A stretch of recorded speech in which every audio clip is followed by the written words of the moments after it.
Hi, this is Pat Moorhead with Moor Insights Strategy, and it is Friday morning, and you know what that means. This is a new 6-5 podcast. Thank you so much for joining us, and I'm here with my esteemed co-host, Daniel Newman, co-founder of Futurum Research. How you doing, buddy? Pat, love it. You know, getting up early, podding for the people. We pod for the people, the community, and because there's so much good stuff in tech. I think that's why I called this episode So Much Tech to Think About on the week of IBM Think. I'm pretty good at stuff and you're pretty good at stuff, but in the end, I have to take your headlines, dude. They're pretty good, but we do have a lot of tech. I mean, it's crazy how many overlapping events have you had the past 6 weeks. It's insane, and being an industry analyst is a great thing. Pandemonium means we are busy because customers, enterprises, markets, they need our help to figure out what the heck is going on. And if this is your first time at the 6-5 podcast, we do a little bit of news, but we cover 6 topics, 5 minutes each, and 5 minutes at the front, 5 minutes at the end, kind of clowning around. But it's mostly analysis. But we eke out a little news because we have to explain what the heck is going on. So why don't we dive in and make this happen? One final caveat here is we do not give investment advice. Please do not take any of this information as investment advice. It's for educational and informational and hopefully entertainment purposes only. So let's dive in. Topic number 1, IBM Think 2021. Daniel, it looked like it was all about hybrid cloud and AI. Yeah, it was another big event circling the wagons, buddy. And you mentioned this right. I think there was somewhere along the lines of 5 to 6 concurrent events in 1 week last week. This week wasn't quite that bad, but IBM Think has been on the radar, and I was really eager to hear what Arvind Krishna, CEO, had to say coming out of the keynote. And you were absolutely right. I mean, look, the company had several announcements, new SQL announcements. It had some AI ML updates. It had some big ecosystem updates. But I really was trying to look at it more holistically and put it all together. And what I basically came to is the company is working really hard to take its capabilities and bring data and AI closer together and be the enterprise hybrid cloud company. Now, having said that, there is no shortage of challengers in this market space. The company is going to be, facing fierce competition. AWS and Azure, Google always are going to be a serious set of players. But here's the thing. This is less about announcements, more about the vision that the company brought together. The company just a few weeks ago had Red Hat Summit. And for many of you that don't know that, IBM owns Red Hat, paid $34 billion for it. And this was the basic technology building block that allowed the company to connect everything it's done as a public cloud and a prem company and bring it all together. And what I really heard was this is going to be the path forward. Now, many of you know they have the managed IT services company, Kyndryl, is what they're calling it now, that will be spun off in the next quarter. IBM's growth has been somewhat stunted in terms of quarter over quarter, year on year. And as a cloud company, growing in the single digit or small single digit loss percentages isn't going to be sufficient. So when I was listening to Arvind, I was kind of listening to what the themes are. And there was a couple themes that basically caught my mind. One, they're going to be an ecosystem company. There will be no boundaries within IBM in terms of how the cloud provides accessibility. For instance, building cloud packs, which you may have heard about. IBM builds these cloud packs. Some of their first cloud pack data services aren't being built for IBM's cloud. They're actually being built for AWS. There's a for instance. The company recognizes that to be hybrid, it has to be open. It has to understand that companies are going to be working on various different clouds. The company is fully recognized multi-cloud is going to be a critical path forward. That's one thing. Watson, automation, AI, and data, making processes more streamlined. That's another big play. The company is going to use all of the tools to be able to, what I would say is it was one of the most prolific early AI players And then it kind of got quiet. Watson got a little bit quiet. Understanding the path forward with Watson got a little bit quiet. The company showed some strong direction there through what it presented this week. And then the third thing was partnerships, Pat. So Arvind spent a lot of time on partnerships in his keynote. A couple of the more notable ones to me, while CVS was kind of the one that everyone was really interested in because the conversation was about COVID and technology to enable the deployment of the vaccine. That's a human interest story. But the other two was the Siemens conversation with Siemens Digital's CEO, Tony Hemmelgarn. And then the other one was with Brett Taylor from Salesforce. And the focus, Pat, on those two really caught my attention because one, most people would never think of IBM and Salesforce working closely together. But the bottom line is the two companies work very closely together through the global services business. And it is something that IBM is making itself known that, hey, we can do this. We can do Salesforce. We can do SAP. We can do Splunk. There's lots of services, no boundaries. And then the last thing, and before I leave you, because there's plenty of other topics, I don't know what you heard, but the IoT, the partnership with Samsung and IBM, or Samsung, Siemens and IBM is a great example of that true IT-OT convergence.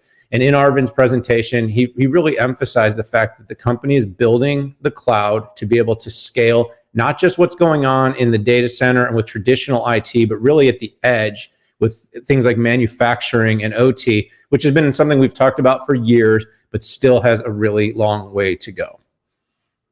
Daniel, that was a great take at the high level stuff. So what I'm going to do is just, I'm going to dive a little bit into some of the announcements. So first off, the company had some announcements before IBM Think. So for instance, 2 nanometer nanosheet test chip, the first on the planet, which really led to, to me, looking at IBM as a tech company and a premier tech company. I think that's what some people miss. So first off, IBM introduced Cloud Pak Auto SQL integration. That essentially is what they're showing up with a data lake. They're claiming getting AI to get answers to queries 8 times faster. In the theme of AI and hybrid cloud. There was also Watson Orchestrate, which it's funny, I think I might be the only person who looked at this as a low-code tool to pull together workflows, essentially using AI to pull together information from all the IBM applications, but also from Slack, Salesforce, SAP, and Workday. Every cloud company, every solutions company who's serious has to have something like this. There was also an announcement called Maximo Mobile, and this is a mobile asset management solution. And essentially what they've done is they took that application and made it mobile. Picture a technician around like gas or electrical transmission lines, offshore wind turbines, scaffolding, all the dangerous stuff. And I thought that was pretty cool. There was also Project CodeNet, and man, I love this. I did a webinar on this. Essentially, think of AI being able to go in and inspect an application code, so source code, and look at what's junk, what's old, and you need a tool like this to turn an application into let's say a modern application. Let's say it's 20 years old. What code isn't being used and been cut off? You don't have to touch that code. So we're kind of going from science fiction to reality with CodeNet. And then finally, in quantum computing, IBM is a leader in quantum computing. There's only a handful of companies up there that are leaders, and IBM is one of them. IBM brought out what's called a Qiskit runtime software, which is essentially their development environment, and they're claiming 120x increase in quantum circuit processing speed, and works with IBM's hybrid cloud solutions. Whew. So, getting back to Daniel, kind of what you talked about, the strategic framework, it was all about hybrid cloud, and it's all about AI. I, for one, am looking forward to, I love hardware. I love software and I love the cloud. I'm looking forward to seeing some accelerated AI hardware from IBM.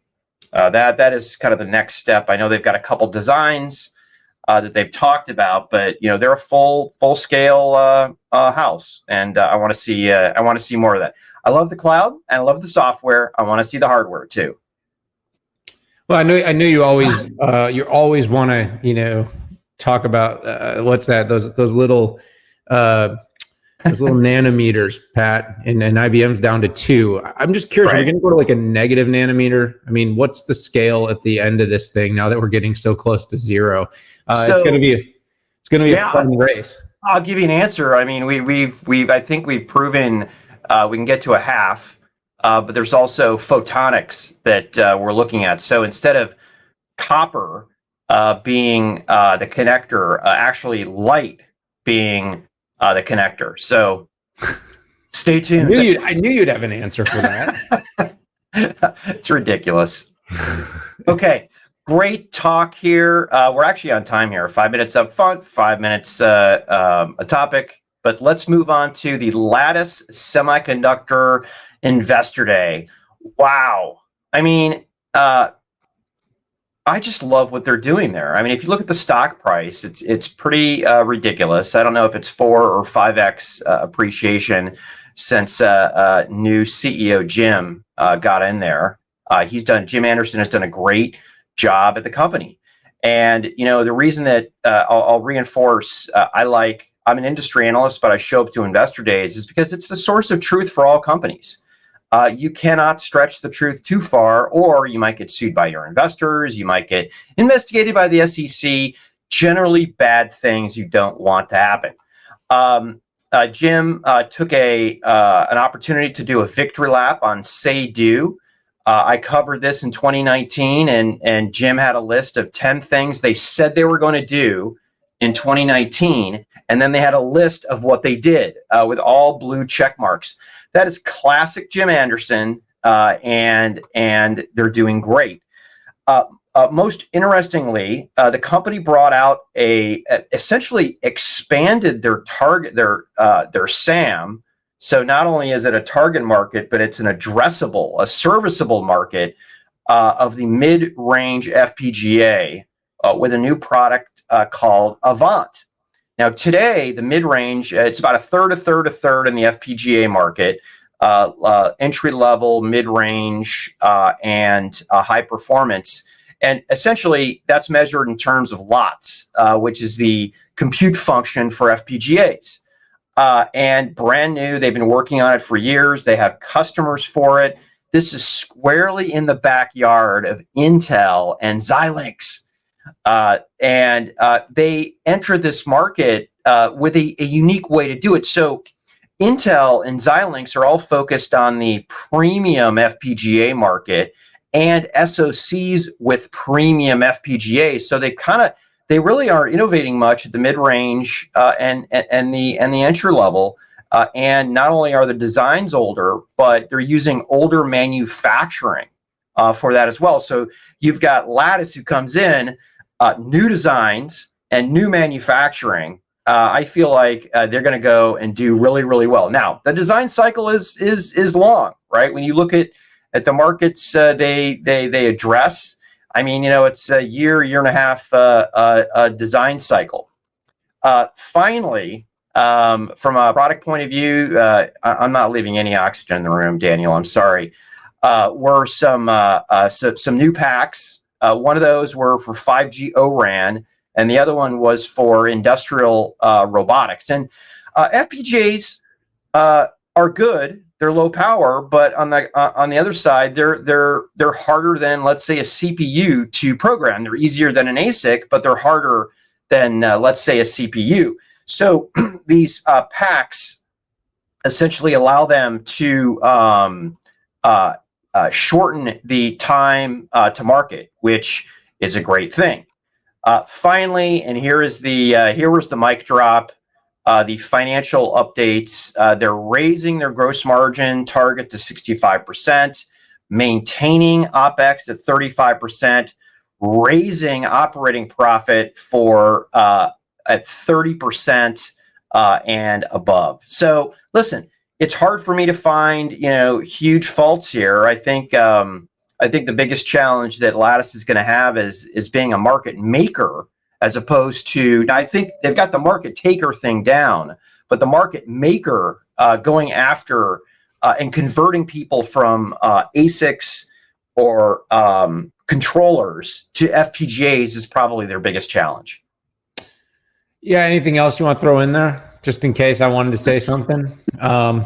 Sorry, in all of our years of plotting together, that may have been the most oxygen I've ever seen sucked out of a single topic before passing over the buck. Look, Lattice is an exciting company. I put them in my Market Watch piece last week as part of 4 semiconductor companies that I think people need to put their eyes on that aren't named Intel, NVIDIA, AMD, and Qualcomm, just as a for instance. And I did it for all the reasons that Pat mentioned. It was a pre-investor day, but I had a pretty good sense that we were going to see some impressive data come out of the company and the entire leadership team.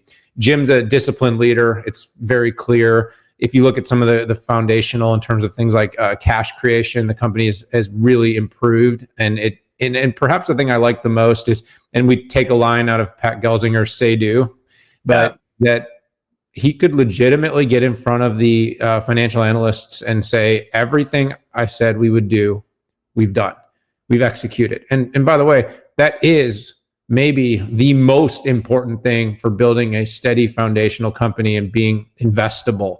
The company's only got $6 billion in TAM, and that's, by the way, doubled. So when we're talking Intel, we're talking $300 billion in TAM. We're talking about a company that's disciplined, that's focused, that's not going to be doing comparable revenues anytime soon, but that has identified opportunities in the market and is executing very efficiently and effectively in those particular markets and sees opportunities to coexist with those big semi names. And I see a lot more success in the future for Lattice. See, you made something happen there. I did suck a lot of oxygen out of that one, but I always make something happen. Let's go into our next topic. Apple takes its 5G modem building in-house. Gosh, what a surprise. We've never heard this before, have we, Daniel? This is one of those topics I couldn't wait to talk about. It was a total nothing burger, but it warrants discussion. So a lot of people realize that in 2019, Apple and Qualcomm reached a settlement after a long feud that was both a direct feud that existed between the two companies and also a sort of Apple-led feud that drove the FTC to try to essentially break up Qualcomm's licensing business model to make it, let's just say, less successful, to kind of weaken the innovation ecosystem of our national, connectivity technology business. And so the other day, once again, I think the analysts, he's an Apple Insider article that cited TF International security analyst Ming-Chi Kuo. And if I said the name wrong, I apologize. But they cited him, and he's kind of been known as a rumor breaker, has done this in the past, came out with the story and said the company's moving away from Qualcomm. We heard a similar story, by the way, a few years ago about Intel, and it did happen. So I want to kind of just quickly say what's going to happen. Apple is very likely going to get this done. I want to be very clear when I say this. The idea that it's going to be done by 2023, however, is speculative, unlikely, and puts a whole lot of pressure on Qualcomm because the market's going to believe this kind of statement. But concurrently, it's going to put a lot of pressure on Apple because the complexities of building a 5G system are rich. My take, Pat, this is a competitive move that is being done to push negotiation between the two companies, because right now Apple needs Qualcomm very much for its iPhones, which, by the way, grew astronomically in the last quarter. And in order to offer a 5G iPhone, Qualcomm is the epicenter of the Apple product. But there is ongoing negotiations. The contract, I believe it was 5 or 6 years in 2019, and I'm sure Apple would like to get a better deal for continuing to use Qualcomm through the process. Part of this, I think, is a negotiating tactic. The second thing, though, is as everybody gets all freaked out about this, is taking a little bit of a look at the business model and what Apple represents for Qualcomm. So while we don't have the numbers, JP Morgan has put out what they speculatively say are the numbers, and they believe it's something around as much as almost 20% of all of Qualcomm's business revenue comes from Apple. That's on the high side, but that is the number. That's 14% from the QCT business, 5% from the QTL business. That's the chip side versus the licensing side. But there's a couple things no one's talking about. One is Qualcomm is building a series of new multi-billion-dollar a quarter businesses that are part of their QCT. That's RF front end, that's IoT, that's automotive. Those were not historically nearly as large. Now they represent 1/3 of the business. So within 2 years, or as I'm suggesting, maybe as many as 4 to 5 years, that will not be even close to 14% of the business. The second thing is most people don't understand. And by the way, I'm totally getting you back on this one. I'm leaving you nothing. I know. My script is ticking away here. Is that the QTL revenue is, and I'm going to make this part a little simpler, but Qualcomm makes money when any device maker sells a device with 5G in it. And so people look at it like, oh, Apple's moving away. Look, Apple can build its own 5G modem. It's still going to have a licensing agreement that will be held by its contract manufacturers overseas that will have to pay a royalty to Qualcomm on every 5G device it builds, even if it builds its own modem. And, you know, I think the last thing is, you know, I think is just the overall complexity and time. When I say it's going to take time, here's why it's going to take time. In order to actually use a 5G modem in another market, remember in the US, you got the FCC. There is an equivalent of the FCC in every country in the world. So if Apple wants to sell its phones, it's going to be needing to get government regulator equivalent approval from the FCC. And also, by the way, you need operator approval and assurance and quality and testing within the entire ecosystem. So overall, long and short, Pat, and by the way, I had more, but I'm going to stop here. This deal will happen, but it's going to be like 25, 26 before I think Apple can do its own modem. And then it has to actually put it in a system, which, by the way, isn't a single step process. Wow. Not a whole lot of oxygen. Gotcha. Great job. So a few adders there. So first off, also is what will that 5G modem go into? Will it actually go into the iPhone, which is monumentally more complex and a smaller device because you have voice on it and it is more complex? Or will it go into iPad and Mac, which are substantially almost 10x smaller businesses than the iPhone? And the other element here is it's lead lag. I would still expect Apple to lead. Let's say we go to the next generation of 5G, or God forbid, I use the word 6G here. What are they going to do? Take a pass for a couple of years? Maybe. I mean, Apple was laggard with 5G in iPhone, and it didn't seem to hurt them much. I think they were a full year and a half after Samsung led the market there. So that's all I got. That's all I got here. Hey, man, now we're even. So let's split the rest of the way. I'm just kidding. You know what, though?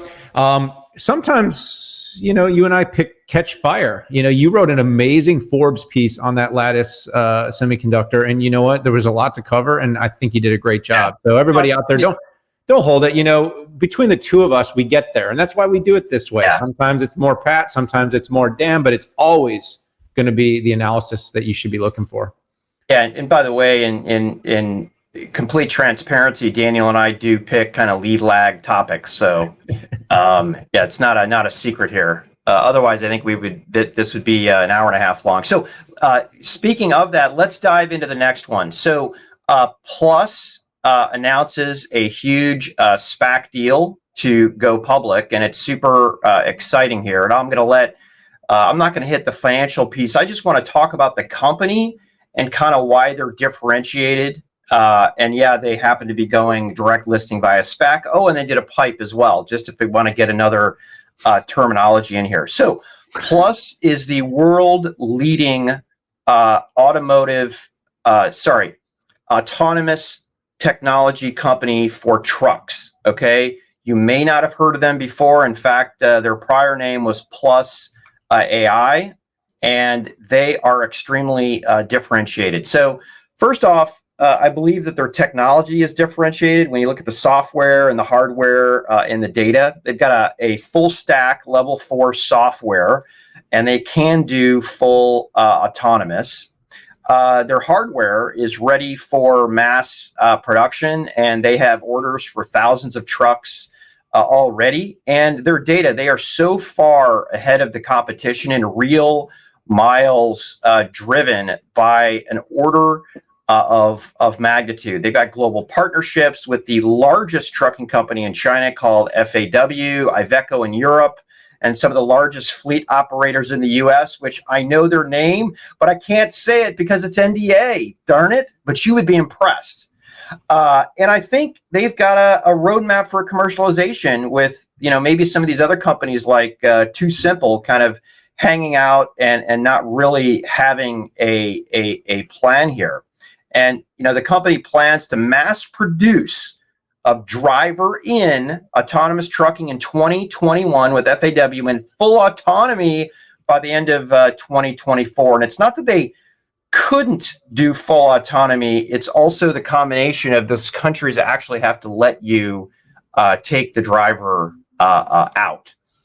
And I would say, from a revenue point of view, going from revenue in the seven figures this year to over $1 billion in a couple of years, and this is what the company is talking about, is first off, they have more than 7,000 orders and pre-orders in the US and China, and they've already started delivering the initial batch of 1,000 trucks to a pilot customer that I can't give the name this quarter. And if they just ship those, you're looking at $600 million in revenue. FAW produces over 300,000 trucks a year. And you can imagine if even retrofitting 25% of those trucks would generate $6 billion a year. So to me, when I line up the competition, again, Too Simple is the biggest one. It's not even close. And I do have an analysis coming up. I want it to be good, Daniel, but it's still kind of in draft mode. Well, there you go. Look, son of a trucker here. I grew up in the business, and frankly, I don't often get to talk about this particular business, but this is that perfect overlap where AI and autonomous vehicles meets practicality in the marketplace. We've got stuff that has to get from place to place. As my father always told me, people will always need trucking. We also have a couple of market complexities that are going on that are going to accelerate this. Before we touch on that, basically the SPAC deal itself is going to be between Plus and Hennessy Capital Investment Corp. If you haven't heard of Hennessy, it was the company that brought Canoe public, Go EV. So this seems to be an area of focus, the autonomous vehicle for Hennessy. And it is an interesting place where we're meeting that level 4 with supervision. So they're not planning at this moment in time on putting trucks on the road without drivers. Now, a lot of people are like, I don't want trucks on the road without drivers. But here's what's really going on that's important. One, trucking companies spend inordinate amount of money and an operating expense on fuel. We're all hearing what's going on with fuel. Well, the difference is when you run out of gas, as long as there's no Colonial Pipeline shutdown, Pat, you go to the gas station, you fill your tank, you use the gas. If the gas is $2 today, $3 next week, it's got a little bit of elasticity. It might hurt your wallet at home, but it's not the end of the world. Well, in a trucking company, it's like an airline. They use tons. If it's a big trucking company, thousands, maybe tens or hundreds of thousands of gallons of fuel a year. Well, they hedge fuel. These companies hedge fuel. They buy it. They lock in pricing. And when drivers drive, maybe you've heard of the, Uncle Leadfoot, or you've got that kid that you've taught to drive that maybe smashes the brakes a little too much. Well, all those different behaviors tend to be a big drain on the economy of the gas.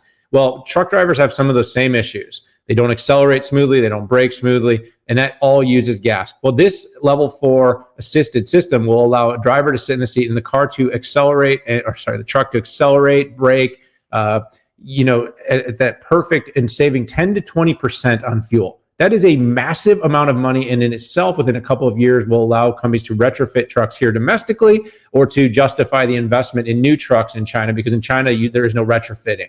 So that was one of the big takeaways for me, is just the whole fuel hedging opportunity. A lot of trucking companies are going to say, or you look at opportunities like FedEx's and UPS's and Amazon's that are all making bigger commitments to doing this. This gives a big opportunity for Plus to consider and be a partner to those companies. Will they be? We'll see. Don't know yet. The last thing I will say, Pat, is not all SPACs are created equal. And I pointed this out in my piece. You check it out in the show notes.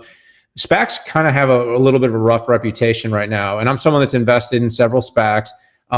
Some of them are really good companies, but because there were some really not great companies that were taken public via SPAC to create quick money for some people, the whole sector has gotten a bad name. But it's actually a really great vehicle to take interesting companies public that can't go through that whole long, arduous process of an IPO roadshow and don't necessarily have that kind of brand identity, whether it's a Airbnb or a there was a million IPOs, name it Ubers. I'm just saying those big consumer names that everybody gets excited about. Well, the SPAC is another great way for them to go public. And I do think in the long run, the good ones will eke out success. So I could talk more about this, but we got to keep moving. Good luck to Plus. We're excited to track it and follow it. And as the son of a trucker, I love seeing the innovation in this industry. I love the son of a trucker piece. That's Thanks, beautiful. buddy. Hey, great job. Let's. Sorry. It's like so human, it's like so normal. Like, we're these geeky tech analyst guys, but I grew up in a house where dad drove a 12 or an 18 speed.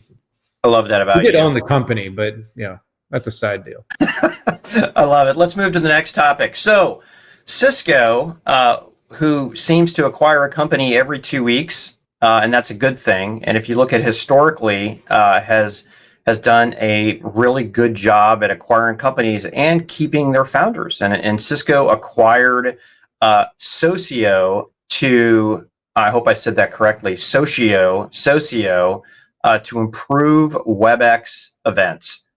Hey, we're going to get brief today. So we'll double, triple, quadruple check whether or not we just said that right. Not a name, not a household name. Cisco, it has this really solid reputation of acquiring these pieces. They're not necessarily companies that are everyday vernacular. They're not always really large or kind of well known, but they're important pieces to the puzzle. So Webex has quietly had a really great year for obvious reasons, right? I mean, as sad as everything that happened in 2020 with the pandemic was, it really did accelerate digital transformation, and it did scale rapidly collaboration platforms. Zoom, Microsoft Teams, and Webex Teams was the one that got less public credit, but was actually a very big foundational technology that kept a lot of companies humming. You and I do Webex calls every day with some of our clients. And so Socio, though, is more about the event side. So as we go back to travel, Pat, and by the way, you and I are going to be traveling next week, to do something. That's crazy. We're going to be recording a really interesting interview for a really big event that you'll hear more about really soon. But the challenge is Webex events has always been a somewhat limited platform. And the company, you're seeing more and more these full-scale events that are being delivered, whether it was Think we talked about last week's Dell Tech World, they're all being delivered online. And I think what's going to happen, Pat, going forward is we're going to see these hybrid events where people are going to be able to still attend the event completely remote, but expect to have that good experience. And companies need to be able to build and operate on a robust platform that can give that full event experience, whether you're there, whether you're using the platform while you're there, or whether you are completely remote from the event. And Webex events just didn't meet that in its current state. So Socio is basically designed to give Cisco some of the capabilities it needs to be able to give a full inclusive experience in person and to virtual attendees for any kind of event, any sized event, in any format. And this is something that the company does. It's a robust stack. It's a full stack that Cisco is going to be able to layer in and basically incorporate into its Webex events platform to enable monetization and greater growth and scale of that part of the Webex platform. Most of us think about it as a meeting platform or maybe even a webinar platform. But now we got to get to the point where we have full, large-scale events. So it was a nice little piece for the arsenal, kind of like Slido, adding that live integration of interaction in real time. Well, this is going to be a big piece to incorporate to make Webex events a full-scale event platform for the post-pandemic playbook. Great analysis, Daniel. And to me, this is just yet another reinforcement that Cisco is all in, right? Cisco has a lot of different irons in the fire. They're still the leader in data center networking. They have strength at the edge networking. They are the second largest security company to Microsoft. They have a ton of as a service offerings, and they do even offer kind of full scale compute. And they were one of the first companies to go multi-cloud in their announcement with Google and Anthos. So I think people are wondering, hey, how serious is Cisco about this, about the collaboration space? Because when Cisco got into the quote unquote video market, it was driving network traffic, which meant you had to have better networking in your infrastructure, and that drove networking, which was their core business, even inside the data center. So now, with how good these compression techniques are, H.265, VPX, it doesn't drive traffic. In fact, we can do it over our home internet right now, literally real time with no latency. So them adding to this reinforces to me that they're all in, should make their customers and potential customers feel good about them wanting to literally go toe to toe with people like Google and Microsoft. And maybe not, they still have to integrate with Google and Microsoft and Slack, but they're all in, and that's great to see. So Daniel, let's move to our final topic here, Plantronics Earnings, aka Poly. You can move the Chiron. Hey, by the way, Plantronics, Pat, is changing its ticker. That was a big announcement. I was going to get to that. Thank goodness. Okay. No. Every time I look up Poly, I go to Poly Materials, and it would just drive me completely insane. But Plantronics, that's the official name of the company, but known as Poly, is moving their ticker to POLY. So thank goodness. Now, Poly, there we go again. Poly absolutely beat the street, but the reason that its stock is getting hammered right now was because of its forecast, which the company attributed to things getting better during COVID, but also having trouble getting chips. And I get this, but I'm going to look at the glass half full, which is, let's take the long view of this. So we came from a world of proprietary video systems and audio systems. And what Poly has done is it's come up with a new product line that, first of all, works with all of the major service providers out there. Let's say, like a Teams, like a Zoom, for instance. And then what they did is they gave IT the ability to manage that, to literally, cut off service, to look at the quality of service, to do firmware upgrades. And then this year they came out with what based on my analysis and my review is the best hybrid workplace solution. I'm broadcasting to you from Poly P15. Check out my review on Forbes, and it was easy to set up like a consumer, but I can manage it like a big company, and I think that's kind of the best of both worlds. One of the things that Poly brought out in the earnings was they showed the crawl chart of these new products, going from basically zero in the FY fourth quarter 2019 to nearly $90 million in the current quarter. It's an absolute rocket ship of a trend there. So the other thing to look at is look at Poly's stock over the last year. If I look at the year chart, started off at 1250, and yeah, it's down this morning at 30. But going from 1250 to 30 is pretty darn good. Now, investors, I'm sure, liked it up at 42, but we are where we are. I think the company's being conservative in this. I like their product line. I haven't seen the competitors come in and provide something that whose mousetrap was necessarily better. It was different, but I feel pretty good about this company. Yeah, it's a good switch, first of all, because Poly is the brand. Plantronics was the brand for the headset business, but it's becoming this fully integrated collaboration suite. You made a great point about the trend in sell-through. I was hitting up their former CEO about this, needing to show more momentum for these video products. The company's got a really tremendous ecosystem. If you look, and by the way, one of the better slide presentations of all the tech companies for their earnings, which makes our job a little easier. But their partners, Pat, Microsoft, Zoom, RingCentral, 8x8, Comcast, AWS, Google, Five9. These are big names. Twilio, they're working alongside some of the most renowned, well-known companies in collaboration on the planet. So the appliance is not dead, and the technology that is required to make this whole experience of doing collaboration is important.